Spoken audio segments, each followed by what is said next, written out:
Hi, I'm Martin Gillespie. Welcome to another edition of Metabolic Wellbeing Without the BS. I have an incredible guest with me, somebody who I've admired for many, many years and somebody who needs very little introduction. So I'm going to shut up and just say, Dr. Malcolm Kendrick, as a fellow Scotsman, welcome to Metabolic Wellbeing Without the BS. Good evening. It's nice to see you. A fellow almost Aberdonian as well, which is nobody else knows where that is. So no, we'll sort of come to that conversation about Aberdonians, Glaswegians, and Australians, and every other part of the world as we progress through this. Malcolm, I want to ask you a very important question.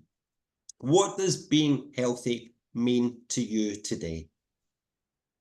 Well, the World Health Organization has some bullshit definition, doesn't it? But I think of health as having three bits, really. There's the physical, there's the psychological, and there's the social, which all three parts kind of work together. So to put it sort of bluntly, some people talk about, say, loneliness is a terrible thing and it causes people to die. Well, you think, well, how does loneliness cause anyone to die? What's actually going on physiologically in that case? You can't just have a sort of loneliness weight drop on your head and kills you. This physical health, obviously, that's what doctors tend to focus almost entirely everything upon that. So they consider physical health. So the National Health Service is a sort of physical health service, really. The mental health side is poorly dealt with. But I think you're also talking about the psychological well-being of, are you happy? Are you content with things that are happening in your life? Do you have good relationships with your children, wives, husbands, parents, neighbors, bosses, people that you work with? And I think that's also incredibly important. And these things work together. If one of them is completely out of kilter, if one of them goes horribly wrong, then the others start to break down as well. So you can't sort of separate them out, particularly as one thing. We're just going to deal with this, or we're just going to deal with that. So I think that I would say it's balancing, or having all three parts working in harmony, and not focusing too much on one or the other, if that makes sense to you. 100%. Now, I'm going to demonstrate a little bit of your tenure in this planet. You graduated in the early 80s from the beautiful place of Aberdeen, as we alluded. When you left medical school and you're a newly minted medic, where were you going and what did you really know at that stage? Oh, well, I mean, there's big questions. Where was I going?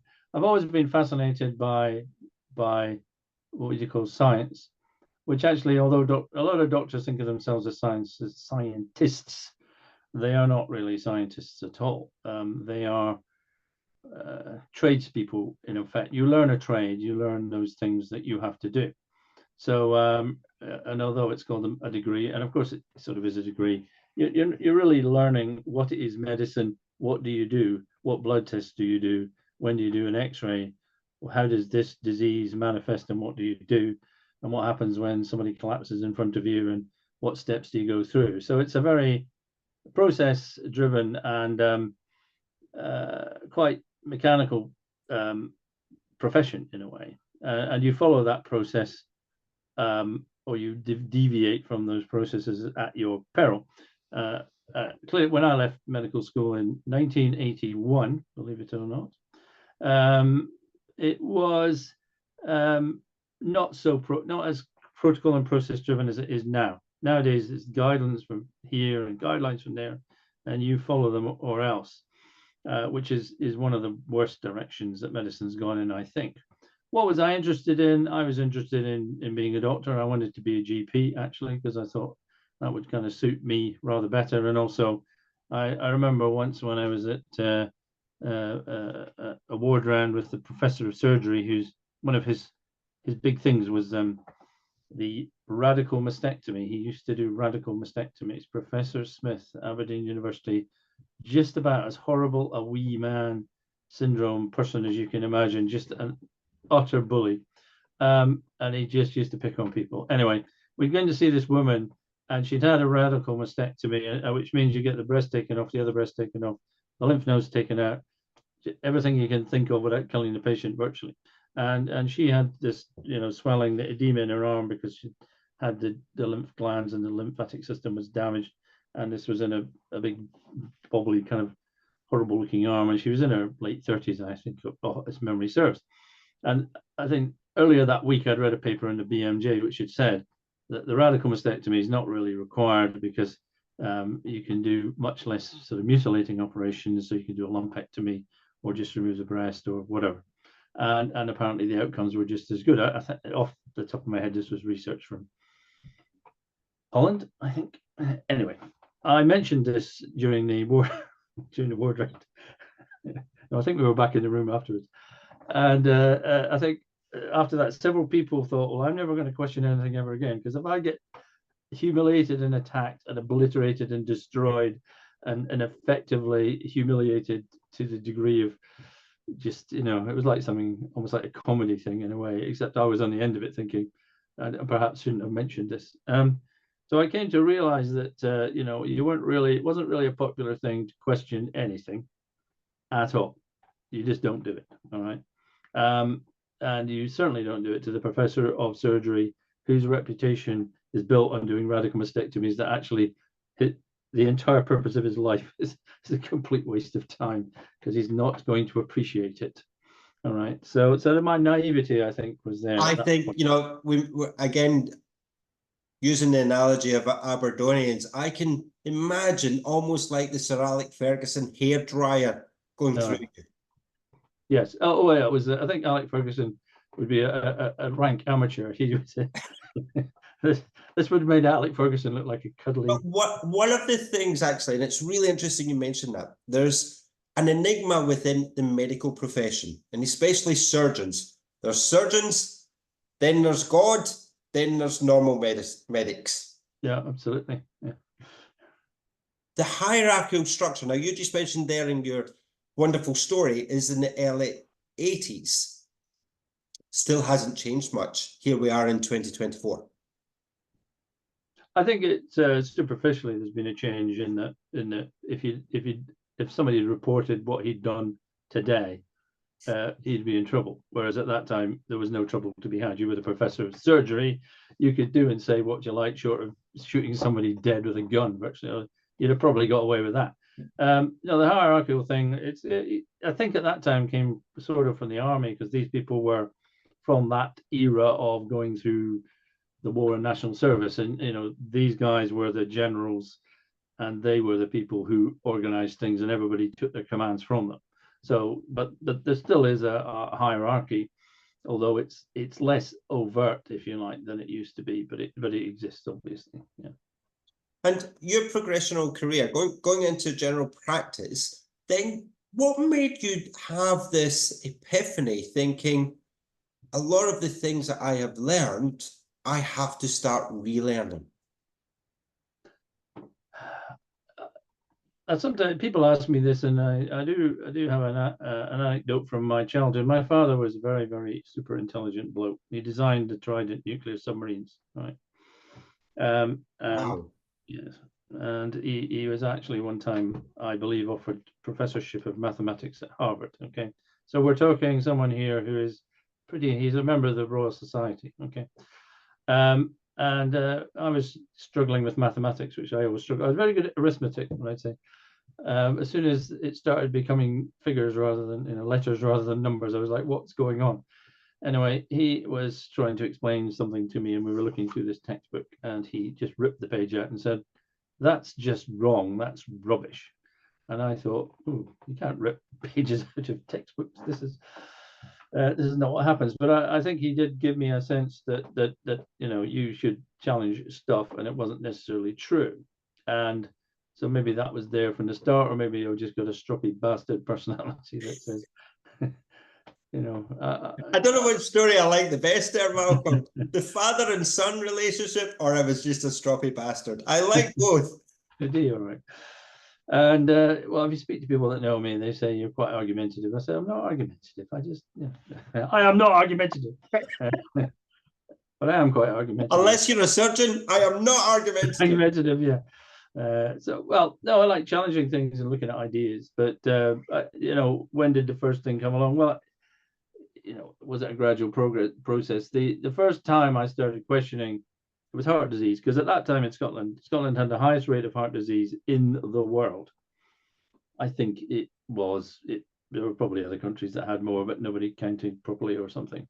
So obviously that was quite an important issue when you are in medicine. And I did a couple of what you call the junior house jobs I was doing in the west of Scotland, and in Falkirk and Airdrie and places like that. And there was a hell of a lot of heart disease there. And it really literally decimated the population. With decimate means kills 1 in 10. Over a 10-year period, 1 in 10 Scotsmen died of heart disease. That was the level of death. It was really high. So you're thinking, well, and the message was, the reason for it is the terrible Scots diet, and that raises your cholesterol, and then that causes you to die of heart disease. And that's what we were taught, basically. That was it, right? And why would you question that? Because it made sense. But I happened to go to France several times, many times, and I looked around at what they were eating, and I thought, well, they eat quite a lot of saturated fat in France, and yet their rate of heart disease is a fifth of ours, or a sixth of ours at the time, age matched. So I started thinking, well, let's have a look at France, and what else did they do? They must do something else, maybe, or whatever it is. And at that time, they had this ridiculous idea that the French were protected against heart disease because they drank red wine, they ate lots of garlic, and they ate lightly cooked vegetables. That was the explanation for the French paradox. These were 3 things that they did. Actually, I'm going to add a 4th there. They added an awful lot of cream into their main meals.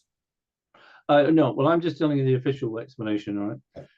The idea of cream into meals didn't fit with that explanation, so they didn't like that one very much, all right? Cream, saturated fat, bad, okay? So, but the official explanation was garlic, red wine, lightly cooked vegetables. And when I looked at it, the one thing I did discover quite early was there was some research on red wine and heart disease, where the data had been falsified by the researcher on a substance called resveratrol, or whatever it was called anyway. Resveratrol. And it turned out you just made all that up. When you looked at garlic and tried to find out, well, what does garlic do? What effect does it have? There was nothing. And studies had been done on garlic, which had showed nothing. Lightly cooked vegetables, there was just no evidence. So you had this sort of huge kind of paradox of, here we have France, lots of saturated fat. I looked at all the other statistics. They smoked slightly more. They exercised slightly less, which seems surprising, but there you go. Their blood pressure was exactly the same. All the major risk factors at the time that we're bombarded with slightly favored Scotland versus France. So we should have had less heart disease than they did. And yet we had 6 times as much heart disease. I mean, women are supposed to be protected against heart disease, but Scottish women had 3 times the rate of heart disease of French men at the same age. So you start thinking, well, this isn't making any sense. And I started sort of looking into it more and more. In fact, I met a guy called James Lafanu. He wrote a book called Eat Your Heart Out, which you may or may not have heard of, which was published in 1986, I think. And he said the whole saturated fat thing was complete rubbish. And I read the book and I communicated with him. We meet up from time to time and have chats, and he and I despair at the world and then go off and do other things. And I started thinking, well, okay, well, if saturated fat doesn't raise, or even if it does raise cholesterol, but then doesn't cause heart disease, we have a problem, because we've got a 2-stage hypothesis here. Saturated fat raises cholesterol and kills you from heart disease. So if you eat saturated fat and it doesn't kill you from heart disease, then either it does or doesn't raise cholesterol, or either that does or doesn't matter. So I then started looking at the cholesterol part. And I realized after a fairly short amount of time that it was just utter and complete nonsense. And I know to say that now, I've been on a 40-year or how many year journey I have been. I sort of feel like I'm 3,000 miles over there. And I don't really care about cholesterol anymore because I know it's nonsense. But I keep having to be dragged back 3,000 miles to go, well, tell me why cholesterol isn't important. I go, oh, not again. If you had $1 for everybody ask you, Malcolm, I think you'd be the wealthiest man in your That's right. neighborhood. I would, you know why? And then of course you have to explain to people, you don't have any cholesterol in your bloodstream, all right? So it can't be cholesterol in your bloodstream. And they go, what? And I go, because cholesterol can't float around in your blood because can't be absorbed in the bloodstream. So it's carried around in little particles called lipoproteins. So when people say cholesterol, they don't mean cholesterol, they mean lipoproteins. And when they say lipoproteins, they don't mean all lipoproteins, they mean one specific lipoprotein. And that's the bad. And then they call that bad cholesterol. So it's not cholesterol, and it can't be bad because the body makes this. I mean, God, where does science go in this debate? It just disappeared. So you're like, well, can we start again? And no one understands what you're talking about after a while because it's not really complicated. But when you start looking at it and you say, right, so this bad cholesterol that's floating around in your blood, this bad cholesterol isn't cholesterol and can't be bad. Anyway, this terrible substance is floating around in your blood. And what happens to it then? Well, why does it cause heart disease? Oh, because it's absorbed into the artery walls, and then the artery walls thicken up and then they narrow, and that's basically heart disease. You go, right. So what about all the other things that are floating around in the blood? Why don't they get absorbed into the artery walls? And I go, well, they don't matter. Why don't they matter? What is it that specifically this one substance is doing? And if it's absorbed into an artery wall, why doesn't it get absorbed into vein walls? Because there's exactly the same concentration of bad cholesterol or LDL load in all of your body. Well, because it's the pressure. Go and read physics book and explain to me how pressure forces things from the blood through the artery wall. And if it does, why doesn't it do it everywhere? And why doesn't it do it with everything that's floating around in the blood? And if it did that with everything that was floating around in the blood, there would be no blood left in the blood vessels. It would all have leaked out and we'd all be dead. And they look at you like you're talking nonsense. Says, look, have you ever heard of a thing called a tight junction? Tight junctions, there's a journal of tight junctions. I read, can you believe it? Anyway, which might give you some idea that might be quite important. All cells in your body are linked together. Well, except the ones that float around in your bloodstream, like white cells. Anyway, the cells that line your blood vessels are stuck together. They don't just stick together like an edge. They overlap each other like this. And then between these overlaps, there are hundreds of thousands of protein links, all right, that link the cells together. And the specific function of these things is to ensure that nothing can get between cells. Because if things could leak between cells, then everything would leak between cells. And then you'd have all these blood vessels holding blood, and then all the blood would flow out of them, and then you'd die. And you know how I know they would die? Because there's a condition called Ebola, all right, which you've heard of. And it's very, very deadly. Do you know why it kills you? Nobody knows why it kills you. I know how it kills you. And me and 3 other guys that wrote a paper on this one. So what Ebola does, for some reason, the Ebola virus opens tight junctions up between cells. Right? It's one of the things it does. It opens up these tight junctions. Because it opens up tight junctions, the blood does escape from out the blood vessels and gets into the tissues behind. That's why it's called hemorrhagic fever. That's why your eyes become bloodshot. That's why your tongue falls out. Because once blood starts to just leak out of your blood vessels, you die. Because it can't do that. It can't be allowed to happen. All right. And tight junctions are a prerequisite for life to exist. Multi-celled life has to have tight junctions or we die. All right. So when people say, oh, it just leaks, LDL, this bad cholesterol, leaks out of the bloodstream into the artery wall behind, I go, right, well, just start. I'm going to tell you something else.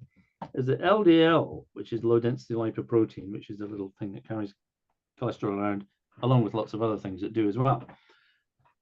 All right, it can't get into cells unless there's a receptor for the LDL, right? So you can't just have LDL going into cells.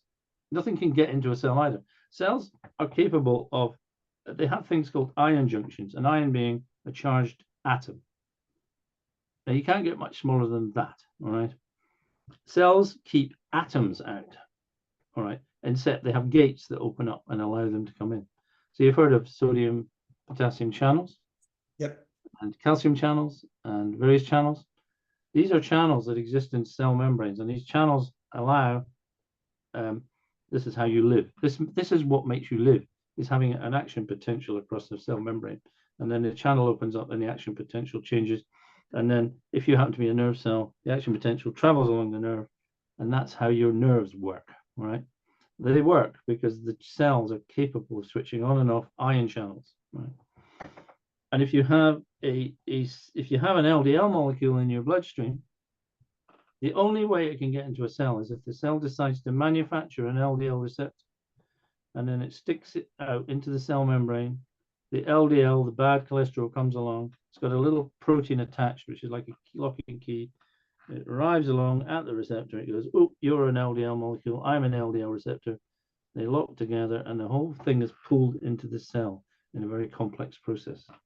That's how you get LDL into a cell, right? It can't get in otherwise. There is no way of it gaining entry. So LDL can't get between cells because there's tight junctions and they cannot be bypassed. They can't be bypassed by atoms, all right? And an atom, if an atom is the size of a human being, an LDL molecule will be about the size of Mount Everest, okay? So you're talking about scales of ridiculousness going on here. So it would actually be the size of, I did do the analogy, the size of Wembley Stadium. I actually worked it out once. So what we're saying is that things the size of Wembley Stadium can just arrive at a cell, fight their way through the cell, and then pop out of the back, all right? Through a mechanism unknown to science, this happens, okay? Or else they get between cells. So when you start looking at it in actually any scientific detail, you realize this cannot work. It doesn't work. It's scientifically impossible that this works. It's impossible, all right? And then there's another thing that nobody knows, of course, no doctor. Ask a doctor this, do you know what vasa vasorum are? And then they look at you and go, yeah, I didn't think you did. The cardiologists know what vasa vasorum are, okay? Vasa vasorum are, because the body is so complicated, and it's absolutely fascinating. It's just beyond mind-boggling. Anyway, arteries, large arteries and large veins need to be supplied by their own blood vessels. Otherwise, they die of not getting oxygen and whatever. So vasa vasorum are small blood vessels that surround all your arteries and in your artery walls and travel through your artery walls.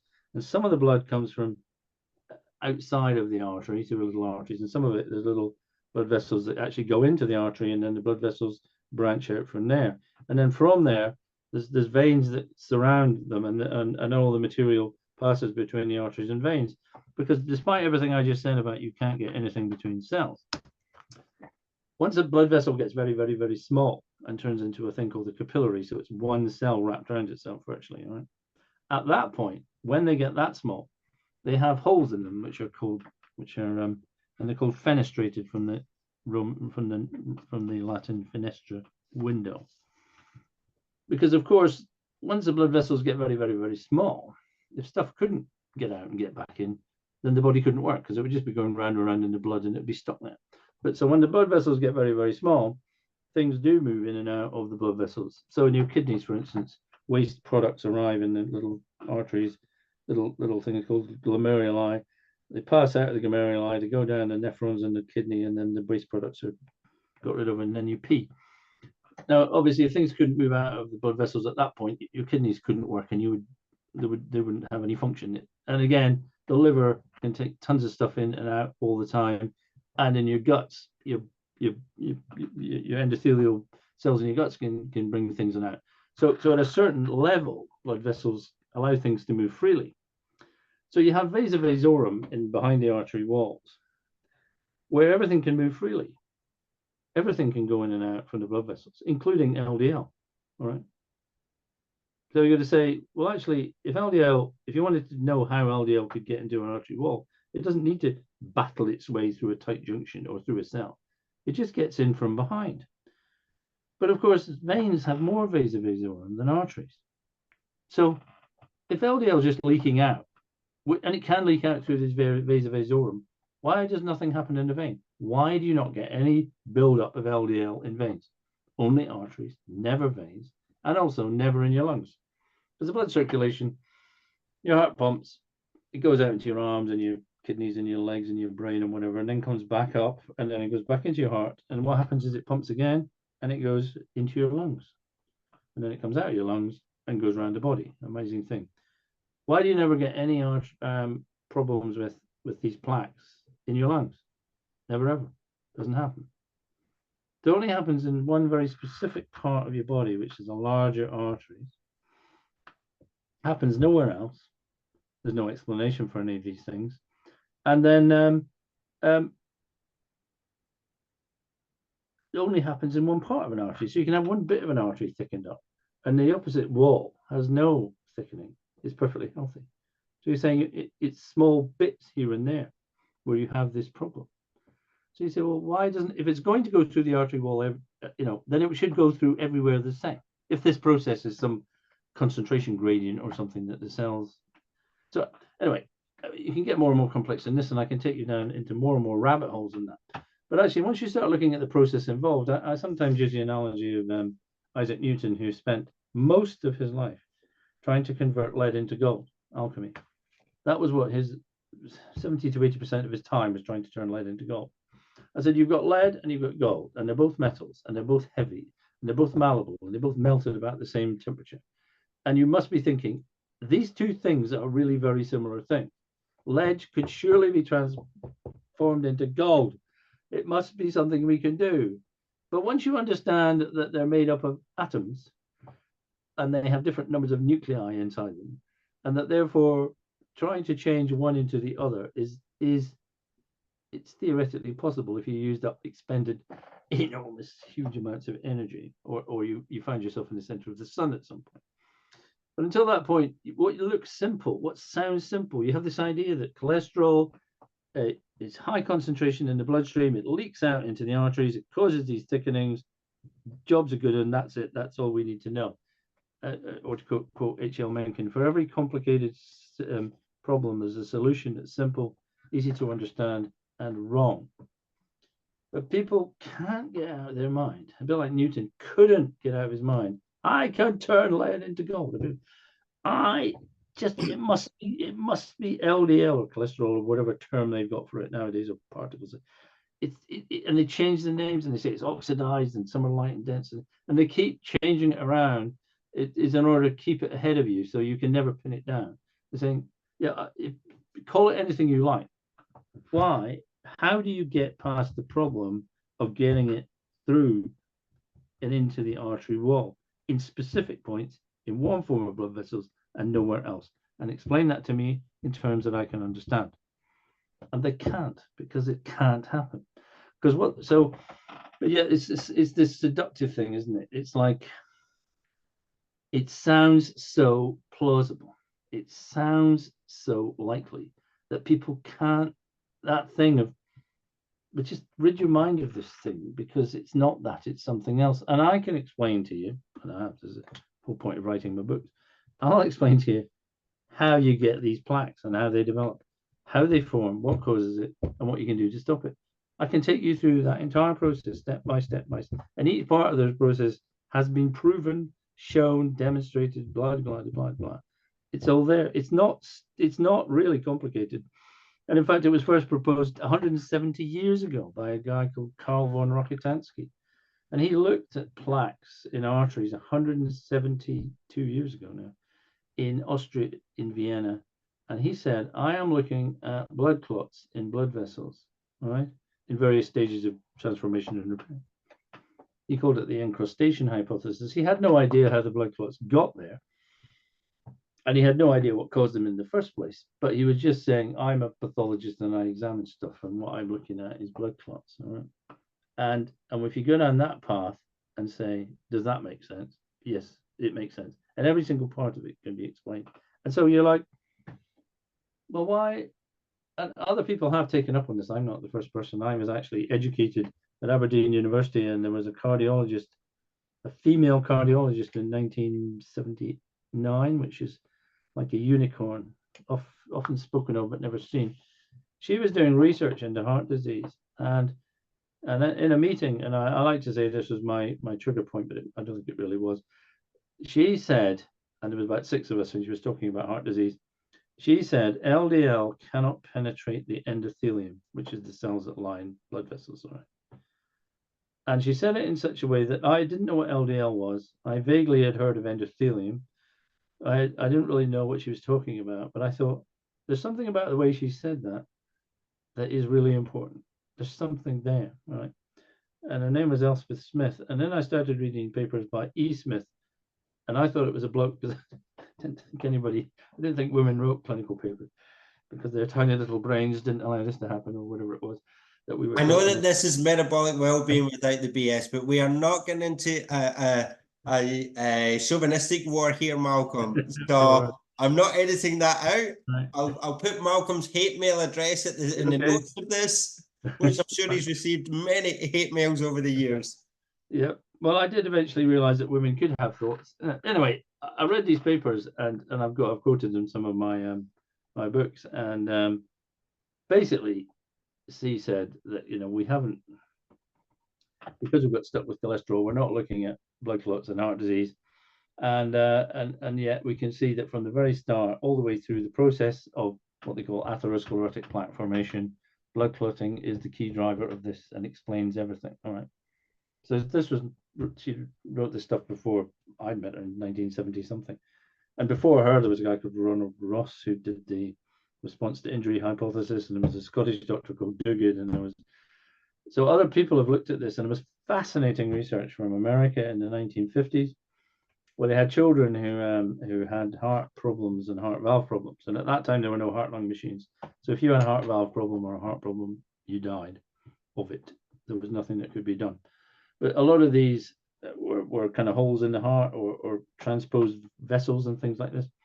And so a lot of these kids were getting high blood pressure in their lungs, okay? Because the left side of the heart is supposed to go around the rest of your body, and the right side of the heart pumps less hard and pumps it around your lungs. So the blood pressure is like 6 or 7 times as high coming from your left side of your heart than your right side of your heart. So, and they had valve problems, and these children were firing blood clots into their lungs as well as having high blood pressure in their lungs, and they were developing what they call atherosclerosis, or what we call heart disease, in their lungs, right? And they examined these children, looked at them, and did pathological examinations afterwards, and found that yes, they were developing heart disease. And when I said you can't get heart disease in your lungs, well, you can't get cardiovascular atherosclerosis in your lungs. You can if you've got high enough blood pressure, or you're firing clots off bits of your circulatory system that aren't working that well. And these guys looked at these plaques in the lungs and said, well, they're exactly the same as the plaques you find in the circulation in older in adults, and they could see the progression from a small blood clot being fired into the lung to the plaque developing, and everything was in line. And so another group actually got, I think it was chickens, it was rats, and they deliberately put little blood clots into their veins. They just put small blood clots into their veins. You put a blood clot into the vein, it travels into your heart, it goes through your heart and into your lungs. So the blood clots end up in your lungs. You've probably heard of that as a pulmonary embolism or a deep venous thrombosis. But so let me take you into modern day. One of the key things that many medics will say, because they've been trained and institutionalized into what you described as that process thinking of general medicine. Yes. Your HDL is too high. I'm going to put you on a statin. LDL too high. LDL is too high. Good, yeah. Right? It's too high. I'm going to put you on a statin. Yeah. Whilst ignoring things like biomarkers such as high insulin, HbA1c. Yeah. They're generally overweight. And then the patient has this mindset going, I'm on this medication for life. Yes. Yeah, well, that's exactly complete bullshit. Well, of course, it's complete bullshit. I mean, the irony is, of course, there are other drugs around that lower LDL, or because the original trials were talked about lowering cholesterol, which meant lowering everything. I'll not get too much into that, which showed nothing. And there've been drugs since statins. There's a whole group of drugs called tisrapid tests, rapids. There was 4 of them, and they lowered LDL, bad cholesterol, by as much as statins. They raised HDL by about 150%, and they had no impact whatsoever on cardiovascular disease. And you'll never have heard of them. No one out there has ever heard of these drugs, because of course you haven't heard of them, because they just all got canned, because they didn't launch them, because they didn't do any bloody good. So, you know, when people say statins lower your LDL, the bad cholesterol, and they reduce the risk of heart disease, that is true. All right, they do. Okay, they do, but a very, very tiny little bit. Okay, here's the one statistic I like to use with people is that if you take a statin for 5 years, all right, and you're not at high risk of dying of heart disease to start with, we don't have established heart disease, so this is called primary prevention, to try and stop the first event. Okay? You take a statin for 5 years, okay, the average increase in life expectancy from the clinical trials run by pharmaceutical companies is 3 days, all right? 3 days. Now, those aren't my figures. I worked them out separately and couldn't get them published, but they were published in the British Open by a researcher called Christensen, and he just did a very simplistic way of calculating. But essentially, so even at the very most, you know, if you believe all the pharmaceutical company trials to be true, 3 days for 5 years, that's 0.75 days a year of taking statins. Now, of course, the trials didn't only last a certain amount of time, and statins increase the risk of diabetes by variable amounts. So over a longer period, it may well be that any benefit gets wiped out by the increased risk of diabetes as well. Now, when you mention diabetes, I want to be clear here. We're talking type 2 diabetes. Oh, of course, yes. Sorry, I never really talk about type 1 diabetes. I think they should call it a different thing. It's a different disease. It's a completely different It's thing. entirely different. Now, again, type 2 diabetes, it's not sexy. It doesn't sell newspapers. No. But it is a pathway to a poor longevity of good health. Oh, it absolutely is. And from a population, when they call these things populations perspective, I mean, some things will increase your risk more than diabetes. There are things that will make you more likely to die of heart disease, cardiovascular disease than diabetes. But because so many people have diabetes, the burden on the population of diabetes is probably, well, is greater than anything else that exists out there. So it's the number one causal factor for the increased risk of cardiovascular disease. There's just no doubt about that.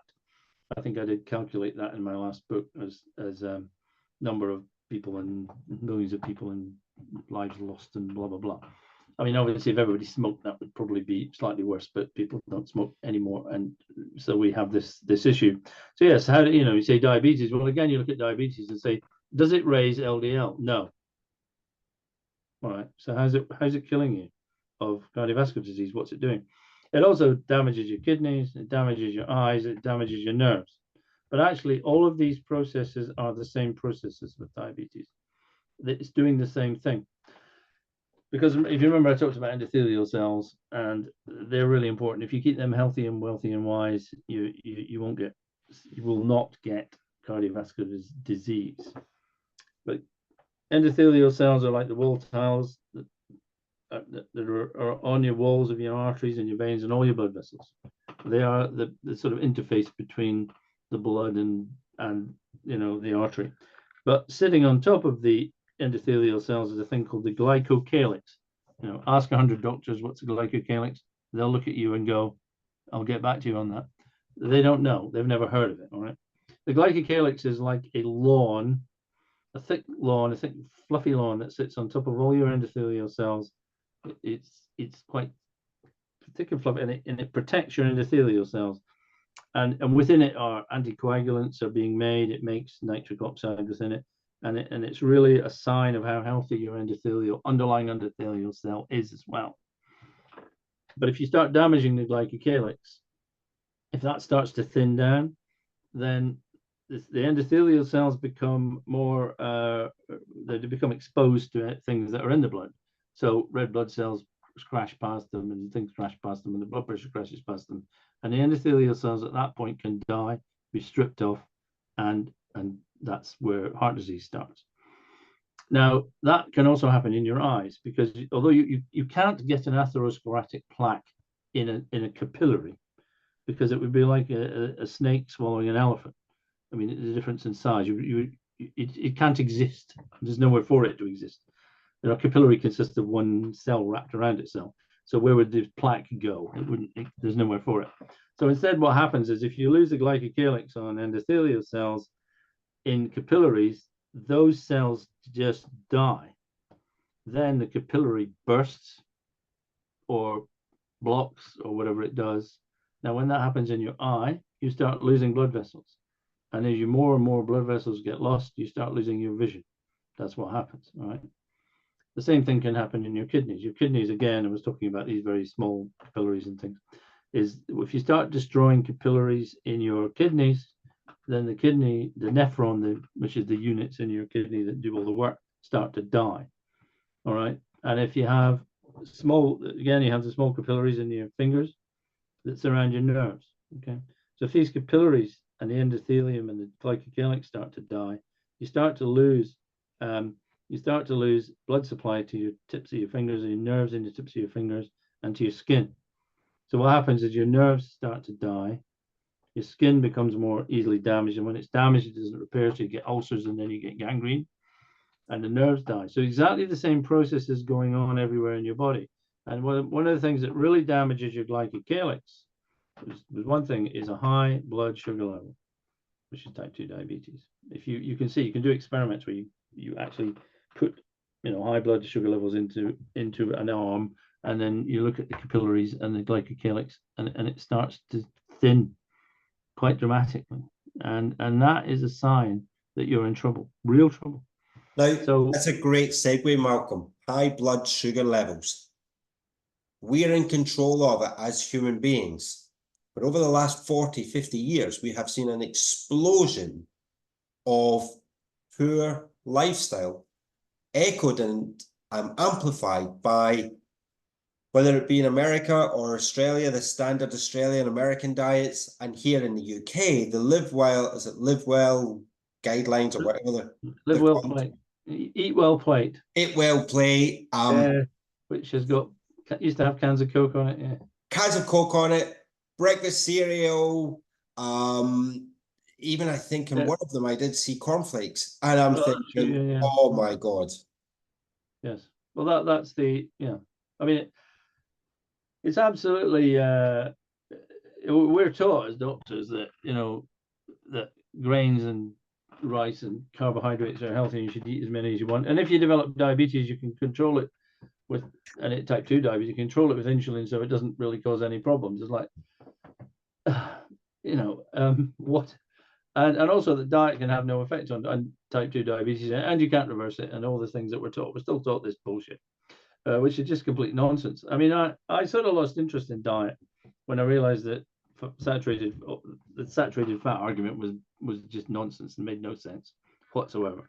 So I was more interested in cardiovascular disease. Then all these people started talking to me and talking to me about high fat, low carbs, and I was thinking, but actually I did come to realize that they weren't talking bullshit after all, because when you start looking at it, if you're fit and healthy and well, if you're an athlete and you're running 20 miles a day and you're burning off energy at high speed, you can eat it. You might shoot me for saying this, but I believe you can eat as many carbohydrates as you like. It's not going to do much damage because your metabolism is healthy at we're dealing with it.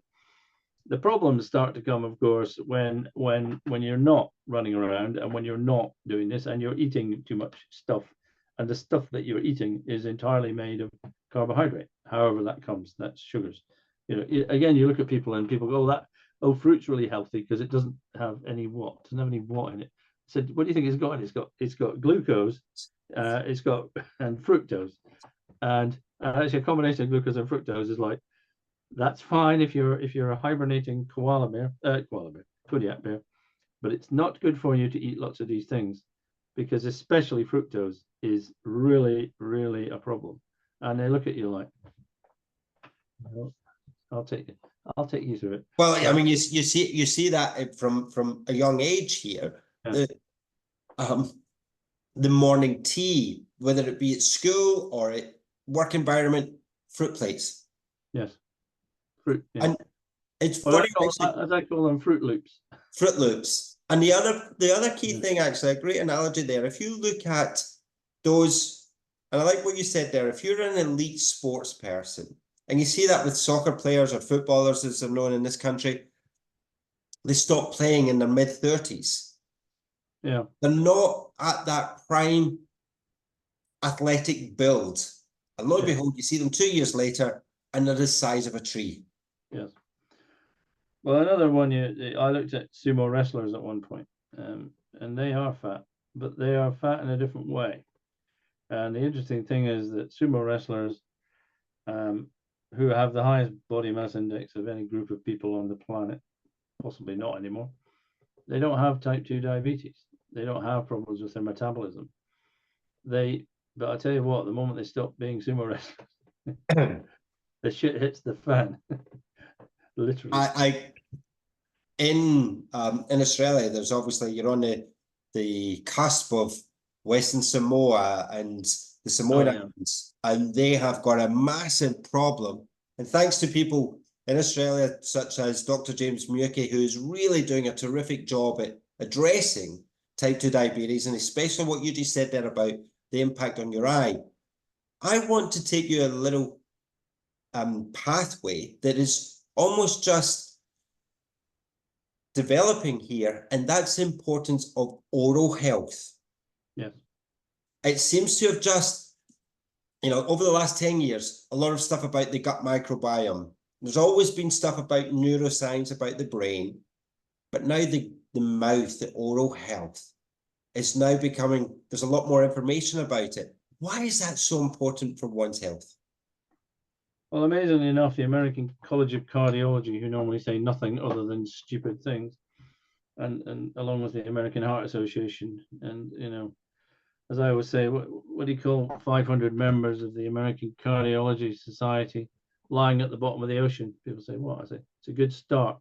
And anyway, they finally did at one point say, oh, look, oral health and periodontitis and things that are going on in your mouth are important for cardiovascular health. I was like, I nearly fell off my chair. I was like, yep, you finally realized something. God. I'm sure this was in one of the little breakouts that 3 people attended.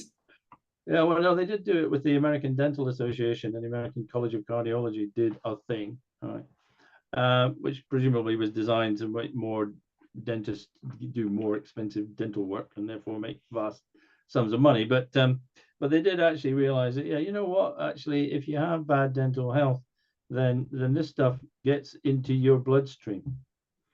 And it gets into your bloodstream and it does damage. The most extreme form of nasty things getting into your bloodstream is called sepsis, which you've probably heard of. And in sepsis, bacteria are in your bloodstream. They multiply. They release toxins, exotoxins. The exotoxins travel around your body, and because they are toxic, and because the first thing they come across are endothelial cells and blood vessels, they destroy the glycocalyx.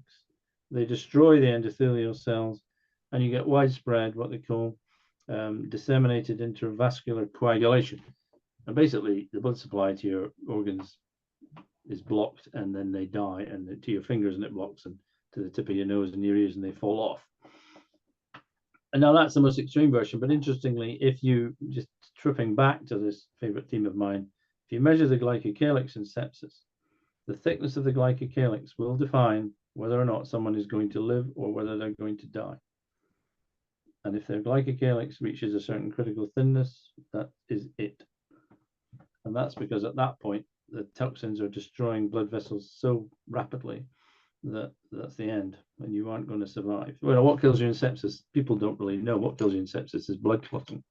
But if you have a slow release of toxins from the bacteria, and some people would say also fungi now, that is gradually being released into your bloodstream, then it goes around your body killing cells, endothelial cells, and then you get blood clots forming, and then you get atherosclerosis. And this is, this is where all these things link together. How does smoking cause heart disease? How does smoking cause an atherosclerotic plaque to develop in your arteries? Ask a doctor that. They go, it doesn't raise your LDL level, it doesn't raise your blood pressure, but it does it. But what it does is that smoke contains nanoparticles, and nanoparticles, very small particles, can get through your lungs, and they get into your bloodstream, and they travel around your body, killing endothelial cells. And you can measure this. Volunteers given one cigarette to smoke, one cigarette, you can see a thing called microparticles floating around in your bloodstream. A microparticle is what's released by an endothelial cell when it dies. So the microparticle level goes up. Luckily for you, at the same point, the bone marrow starts producing new, fresh, spanking new endothelial progenitor cells will float around in your bloodstream, find the areas of damage, cover them over, and repair your blood vessels. And that's how the body works. Isn't it amazing? So when you look at oral health, yes, same thing. Oral health, bad oral health, toxins are damaging your blood vessels, your endothelial cells. Diabetes, high blood sugar levels, damaging your glycocalyx and your endothelial cells. Periodontitis, same thing. Cocaine use damages glycocalyx. Why do you think the middle of your nose falls out when you take cocaine? It's because it causes a severe vasculitis. The blood vessels die and your nose falls apart.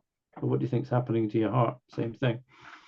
So when you look at anything to do with these things, the metabolic and oral and dental health and all of these things are working in the same way. They're all doing the same thing. And when you say smoking there, one of the key things that I've noticed in the last 5 years, I don't smoke, I vape though. I don't know about vaping yet. I suspect there may be nasty things ahead. I think that is I think the challenge is that the research hasn't moved quick enough to actually show the evidence of what's happening with vaping. Yeah, well, I think that it's likely that the toxins released by vaping are less toxic to the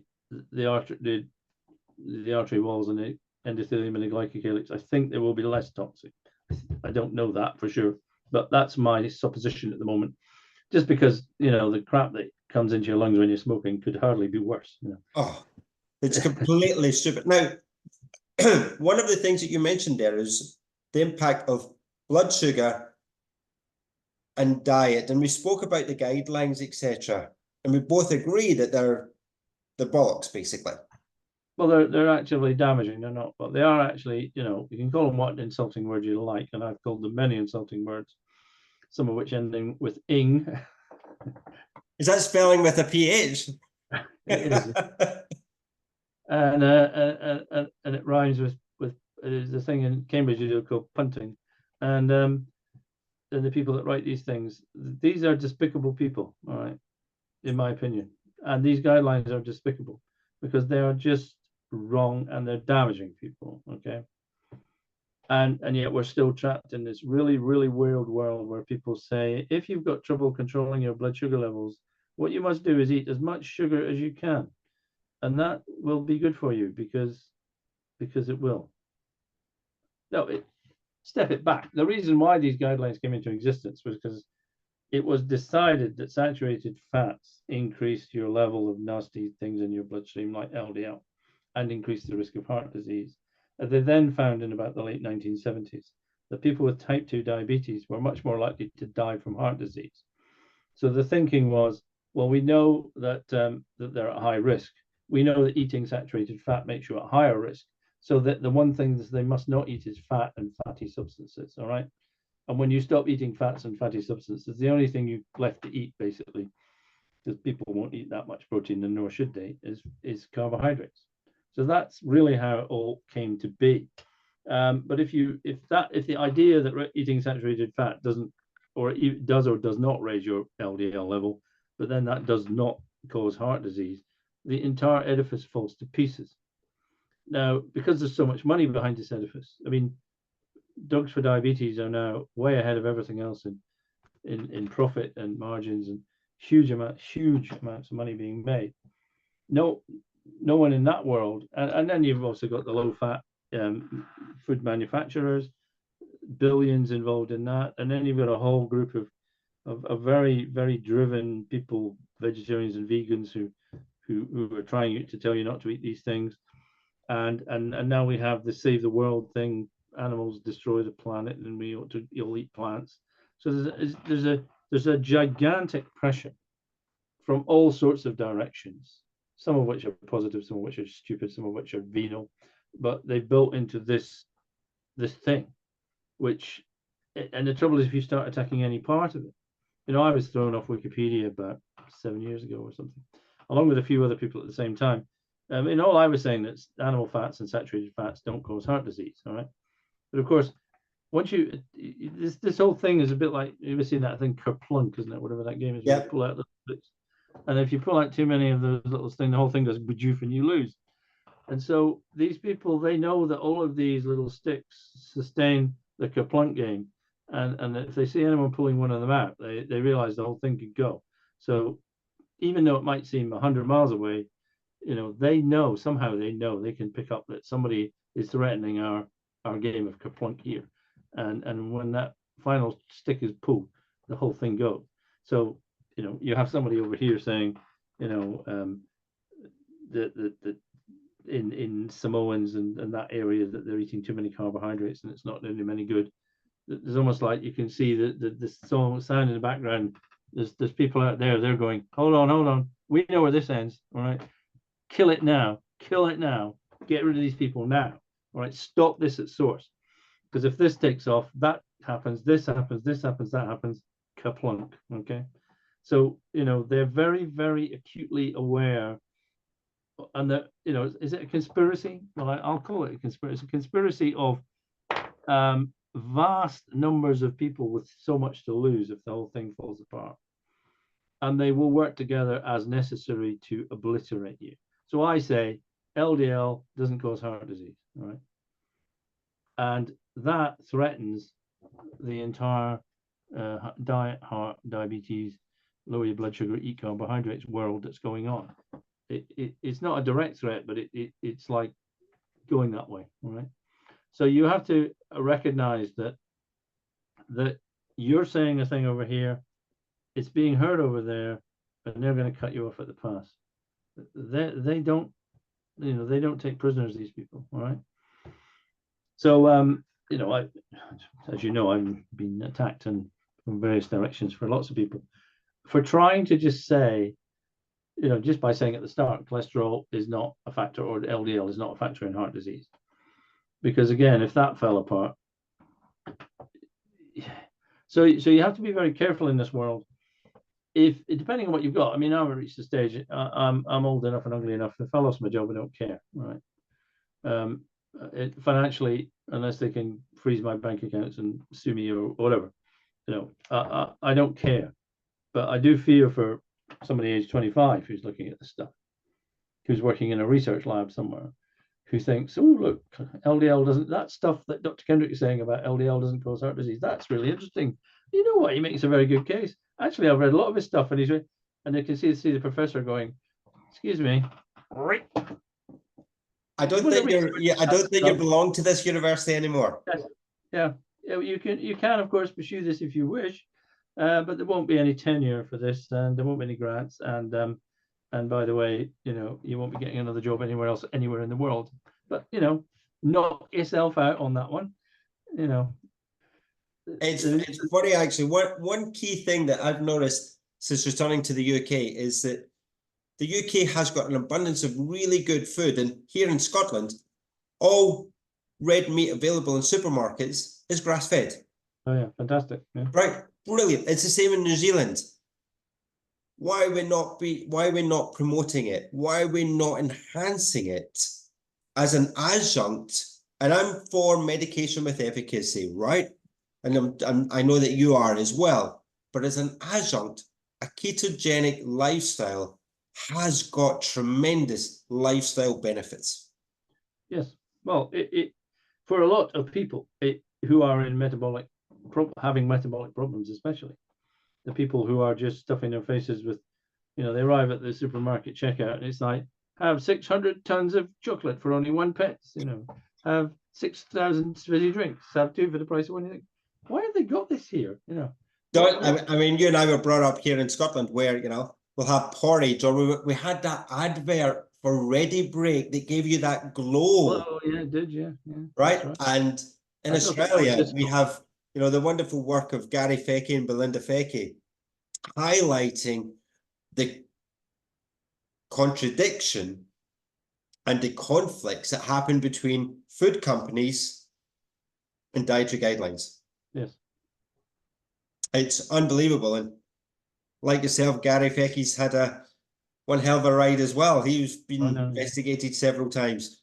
But more importantly, I think where the other key aspect, which I think people forget about, is the importance. If you're eating well, you will sleep well, therefore you'll protect your body better. Well, I agree. Hold on, you've frozen on me slightly there. It's okay. We're back. On this. So I was saying that if you're eating well, you will sleep better. If you're reducing carbohydrates, you won't also feel the need to have that amount of alcohol, because again, alcohol is very sugar driven. Now, I'm for a glass of wine. I'm for, if you want to have that, that's great. That's your choice. But do realize there's a lot of hidden sugars in there. Yes. Well, that's where, as people realize, where does alcohol come from? It's the fermentation of sugar into alcohol. But if you're living a healthy lifestyle, you will sleep better. Therefore, you will do that rest and recovery to get the best out of your inner organs in order to elevate your vibration to a different level. Yes. Excuse me in a minute. I'm just going to, for some reason, this room is with me in it, in a small room at this temperature. I'm roasting. That's okay. We can have a strip show as we're closing down here. In order to lead, now you've written 4 books so far. Yes. And when's the 5th coming out, Malcolm? Well, I've written enough about heart disease. I've said, well, that's it. If you can read these, I have nothing more to say on this matter. I'm interested at the moment more in writing about how medical research has gone. I mean, I've written one book called Doctoring Data, which is how medical research has gone horribly wrong. I'm intending to expand on that theme, which is and also to give people a kind of, I don't know how to do it, a kind of checklist of, so you can, when you see a health headline, whether or not you can believe it, or should you believe it, or what does it mean? Because I mean, it's becoming increasingly difficult. I do know during the COVID, a lot of people became aware during COVID that a lot of the papers were just made up nonsense.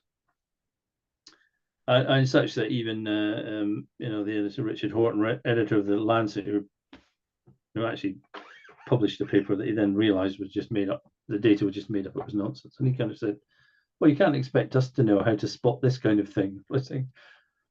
Well, if you can't spot this kind of thing, then what chance has anybody else got? You've got teams of bloody people there to sort of look at it, and I've got me sometimes, and I can spot the bullshit, but not all of it. I can't do it properly. And anyway, you're not allowed. Don't get me onto the fact that we have these papers that you can't read unless you've got access, and it costs you $50 to read a bloody clinical study. I was speaking to guys who do cosmology, and he said that he worked out that all of his subscriptions to the journals that they read, all right, that were really expensive, would allow him to employ 2 research fellows, all right, in his unit, his department. Okay, and he was saying, I wrote a paper on whatever it was. Did the diagram, sent it in, and when you send it into the publisher, they say, right, that's fine. We now have copyright of everything.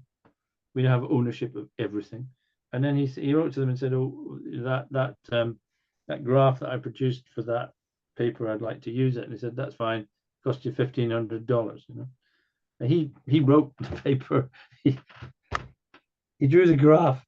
It's all of his data, and the freaking publishing company are charging him $1,500 to use his own bloody work. It's utterly, it's the biggest ripoff, and it's the destruction of science as we know it. it's just the destruction, because you have to publish papers in order to get up the bloody ladder. So you write shit, you have to pay to get them published. They're just nonsense rubbish papers of uselessness.